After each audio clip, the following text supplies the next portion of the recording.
get a different outcome, but I think that's going to be difficult to do at this point. What do you think is going to happen in November? You know, I don't know, and I will say that I actually predicted Romney was going to win last time, so you may not be able to take it to the bank what my predictions are. Well, I predicted that Rand Paul was going to win the Republican nomination. I heard you weren't trimming your beard until I was in the White House. And then my wife got a hold of me. Yeah. So you're eventually going to look like one of those ZZ Top guys. You know, I don't know. I have been surprised, I think pleasantly surprised, that he's polling better in some of these bellwether states, Pennsylvania and Ohio, than people expected. Now the question is, though, is he polling better for something that really would be good for the economy? I tend to think trade is mostly good. And he is running on a platform that trade harms people and trade's bad. And most economists, even both sides of the aisle economists now for the most part think that trade is good and creates jobs. And one way to look at it is that the money you save by buying imported products you spend somewhere else. I mean, simply if we put a tariff on it, it's a tax, you'll have less stuff. So the average person that shops at Walmart saves $800 a year by buying imported goods. That $800 a year goes to either vacation, new television, goes to all kinds of other things, but it won't exist if you put a tariff on all those goods.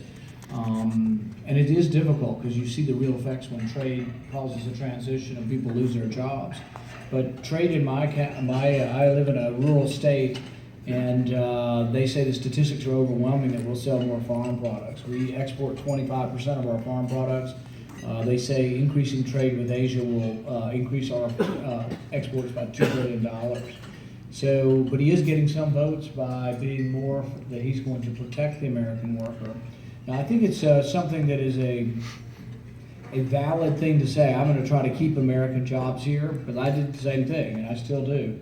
But I say it in a different way. Instead of trying to stop trade, I say we keep American jobs here by making our taxes competitive with the world. We have the highest corporate income tax in the world. So you want to keep American jobs here, which people do want to hear that, and I want to hear that, frankly, too. I want more jobs in Kentucky and more jobs in my community. We got to lower taxes. My tax plan that we were just talking at my table about Steve Moore, who's been here many times. Steve Moore helped me with my tax plan, and ours was 15% for business, 15% for the individual, 15% for capital gain, just everything was 15%. And we also got rid of the payroll tax. So it would have been a very, very simple tax and very, very low tax. We'd have gotten rid of most of the paperwork and you'd have filled it out on a postcard. But I think that would keep a lot of jobs here. The other burden we have is a regulatory burden. 80,000 pages of regulations every year. It may be almost as bad as the tax burden. And there are ways to talk about keeping jobs in America that you're not going to hear from Hillary Clinton, but you're really not hearing that so much from Trump. The things that worry me is I don't think I've ever heard him say anything about the debt. He's also said that he is not going to do anything about entitlements. Well, that's one of my big complaints about the Republicans we've got up there now. That's 2/3 of the budget every year is entitlements. If you do nothing about it, you're just not being honest with the American people, and you are for growing the debt. And we borrow $1 million a minute now, and I think that's something that, to me, I worry about that destroying the country at some point if we can't manage the debt.